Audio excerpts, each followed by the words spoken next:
You've probably heard the claim before that Christianity is a white man's religion. It's a statement that comes up a lot, but when you actually look at history, it doesn't hold up. Christianity didn't begin in Europe, and it definitely didn't start in America. It started in the Middle East. Jesus himself wasn't European or Western. He was born in Bethlehem and grew up in Nazareth, places that today are part of the Middle East region.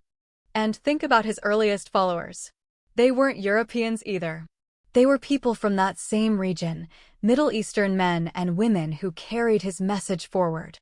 From there, the early Christian movement spread into places like Israel, Syria, Turkey, and North Africa. In fact, Christianity was already well established in parts of Africa at a time when much of Europe was still practicing pagan religions. So how did the idea develop that Christianity belongs to one race or one part of the world? A lot of that comes down to history getting tangled up with power. There were times when Western nations used Christianity as part of colonization and control. That misuse left a lasting impression, and understandably so. But misuse doesn't redefine origin. Just because something is misrepresented doesn't change what it actually is. At its core, Christianity isn't tied to race or culture. It's a message meant for everyone.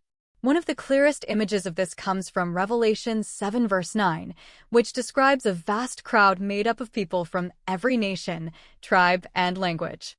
That's the vision: diverse, global, and inclusive. Not centered on one ethnicity or one region, but open to all. So when we ask whether Christianity is a white man's religion, the historical and spiritual answer is no. It didn't start that way, and it was never meant to be that way. The message of Jesus was always bigger than any single group. It was, and still is, for the whole world.